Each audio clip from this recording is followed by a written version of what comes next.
Bonsoir mesdames, messieurs, bienvenue à cette grande édition du journal qui vous est présentée par Grâce Onefumbo la Diadème. Commençons cette édition en justice. Aux arrêts depuis samedi dernier à Kinshasa, le conseiller stratégique de Moïse Katumbi, Salomon Eskadela, a été empêché de rencontrer ses avocats par les services de renseignement. Suivez les affirmations de ses avocats. Le dossier de M. Kalonda Salomon Dela, nous sommes venus aujourd'hui nous présenter parce que nous avons appris par la voie des ondes à travers le ministre des Médias, après ce que nous avons constaté comme une sorte d'enlèvement, que M. Salomon Eskadela Kalonda a été arrêté et immédiatement conduit au service des renseignements militaires, la DEMIAD. Et nous avons été consultés dans ce cadre, nous nous sommes présentés aujourd'hui. Nous avons sollicité une audience parce que la constitution de notre pays, dans son article 19, in fine, précise que même devant les services de sécurité, tout justiciable a droit d'être assisté. Malheureusement et contre toute attente, nous avons été heurtés et nous avons été bloqués. Nous n'avons pas eu l'opportunité de rencontrer notre client. Et cela se rapportant aussi à l'article 18 de la Constitution, à son alinéa 3, qui précise que tout justiciable ou tout individu ou toute personne interpellée par la justice, service de sécurité et autres doit être immédiatement en contact avec sa famille et ou ses avocats.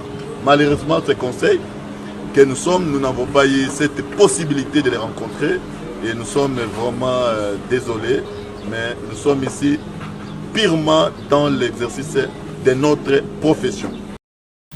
Le sénateur Augustin Matata Mpogno a réagi avec consternation au sujet de l'arrestation de Salomon Eskadela. L'ex-premier ministre a parlé au nom de la population du Maniema et a demandé le relâchement sans condition du conseiller stratégique de l'opposant Moïse Katumbi. Suivez les détails. Parce que Salomon n'a pas tué, Salomon n'a pas volé. Salomon ne s'est pas caché. Salomon était dans la ville de Kinshasa et il vivait comme tout paisible citoyen et il a été enlevé comme un malfrat. Et ça, personne ne peut l'accepter. Au nom de la population du Maniema, en tant que député élu dans cette ville, en tant que sénateur en fonction, je voudrais joindre ma voix à celle de la population du Maniema qui demande que Salomon soit relâché et qui demande qu'aucune condition ne soit posée.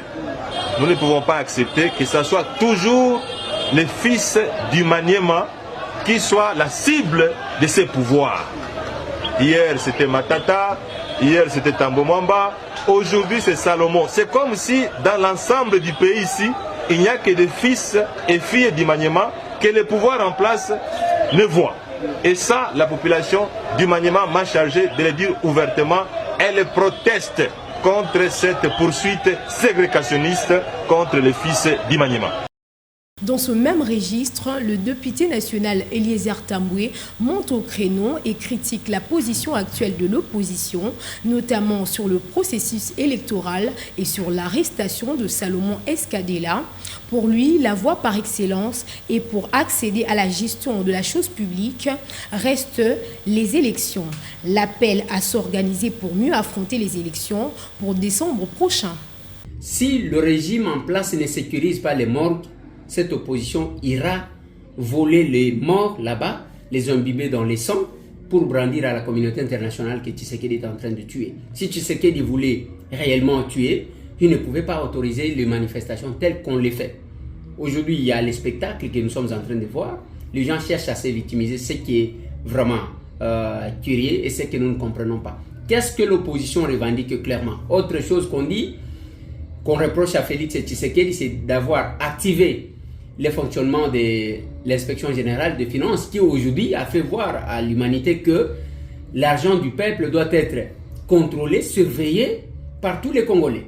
Aujourd'hui, c'est tout le monde qui parle quand même qu'il y a eu des tournements par-ci par-là. C'est parce qu'il y a un Tshisekedi qui a mis en place ce système-là, qui a activé le système qui fonctionnait et qui a donné l'autonomie de fonctionnement à ces systèmes-là. Nous sommes quand même un peu inquiets avec cette façon de voir les choses, mais c'est une opposition qui abandonne les siens. Par exemple, lors de l'arrestation de Mike Mukibai, personne qui a condamné. Ils sont restés calmes, silencieux, jusqu'à ce que Mukibai ait été envoyé en prison. Lorsqu'on a organisé la plénière, on a évoqué le cas de Daniel Safou en ce qui concerne, excusez-moi, de Daniel Safou en ce qui concerne la commission qui devrait autoriser ou pas les poursuites contre notre collègue Daniel Safou. Je n'ai pas constaté la solidarité des élus de l'ensemble. Personne alors. Mais quand Moïse est empêché d'aller au Congo central, c'est tous les médias. C'est tout le monde qui a agité, parce que c'est les patrons. Quand Salomon Escadela est interpellé hier, c'est tous les médias. C'est tout le monde qui est debout. Je l'ai constaté. Mais comment il peut y avoir ces deux poids, deux mesures? Nous constatons curieusement que des fois, il n'y a pas l'amour, il n'y a pas la solidarité, il n'y a pas la sincérité dans la collaboration. C'est ce qui nous inquiète. Alors, si vous voulez, comme avant vous aviez dit, pas question de glissement, même pour un seul jour, mais organisez-vous. L'unique voie, la voie par excellence, ou la procédure de l'accès à la gestion de la chose publique que le pays a choisi, c'est la voie électorale. Si vous voulez faire partir M. Félix Tshisekedi, acceptez de l'affronter et faites-les partir sur la voie électorale que de créer des choses et de monter les choses. Changeons à présent de chapitre. Après plusieurs temps à l'extérieur du pays, Sonny Mutombo revient au pays, accueilli par l'association sans but lucratif, Dynamique de Jeunes pour le Changement. Sonny Mutombo revient avec un carnet chargé, en ayant aussi des ambitions politiques. Suivez les détails avec Daniel Kitenge. Après avoir passé son séjour en Belgique, Sonny Mutombo Mutala revient au pays avec un agenda très intéressant pour la population congolaise. Accueilli à l'aéroport international Njili par les membres de la Dynamique de Jeunes pour le Changement, l'initiateur de cette association sans but lucratif a été émerveillé par l'accueil. Ça donne toujours une chaleur au cœur d'être accueilli quand on revient chez soi, et surtout par les gens qui se portent au cœur. En tout cas, je remercie tout le monde qui s'est présenté aujourd'hui à l'aéroport pour m'accueillir.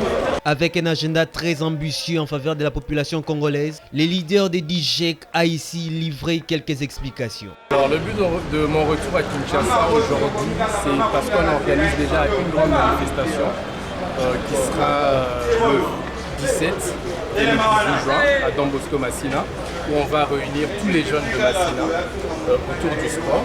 Les détails vous seront donnés au fur et à mesure. Et puis le reste, c'est pour déposer officiellement notre candidature au niveau de la CENI le 23 juin. Signalons que Sonny Mutombo et sa base prévoit organiser un tournoi de basket du 17 au 18 juin prochain dans la commune de Massina avec la participation de toutes les équipes du district de la Tchangou.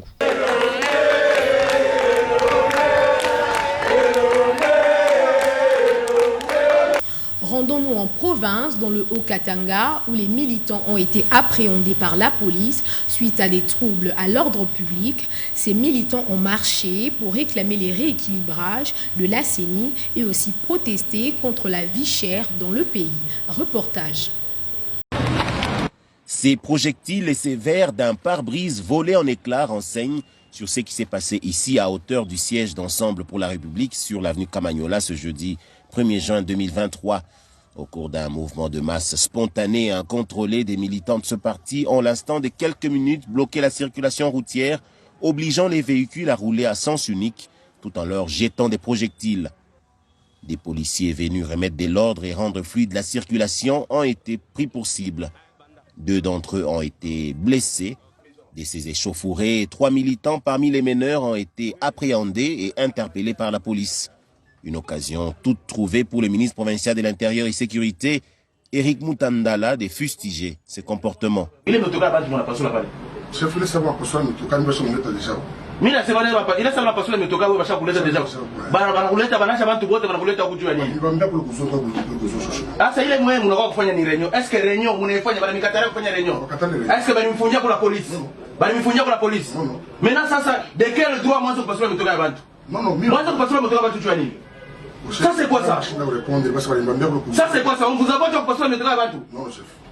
Asa ile metoka bana pasula mtailipa mtafanya je?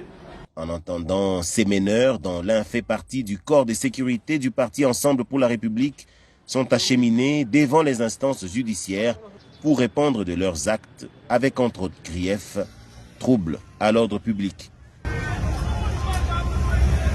Terminons ce journal en sport. Le conseiller du chef de l'État en matière de mines, énergie et hydrocarbures, Patrick Kawara, l'homme du développement à la base, a organisé un tournoi intercommunautaire dans le quartier Bois-di-Massissi, dans la commune de Ngaliema. Et ce tournoi est dans sa phase de quart de finale. Suivons les détails. Débuté depuis le 7 mai 2023, ce jeune du quartier Bois-di-Massissi ont eu plaisir de prendre part à ce tournoi intercommunautaire de football organisé par le conseiller du chef de l'État en matière de mines, énergie et hydrocarbures, Patrick Kawara, dans le souci de promouvoir sa politique du développement à la base. En continuité, 8 équipes restent en course pour le quart de finale. En effet, la première journée a connu la participation de 2 équipes qui se sont confrontées, l'Union Patrick Kawara et le FC Les Amis. Ces joueurs se sont exprimés. Merci pour le tournoi organisé comme la quart de finale. Les équipes Union PK, une équipe a conseillé Patrick Kawara, le PC conseiller et président de la République. Merci beaucoup de soutenir. Pour clore, le match du samedi 27 mai 2023 s'est soldé par 3-1 en faveur de l'Union Patrick Kawara. Si ce journal vous a plu, dites merci à l'équipe technique et rédactionnelle qui a été coordonnée par Daniel Kitengi, car dit-on, n'oubliez pas que les gagnants ont un mental d'acier, ils ne lâchent pas face aux obstacles.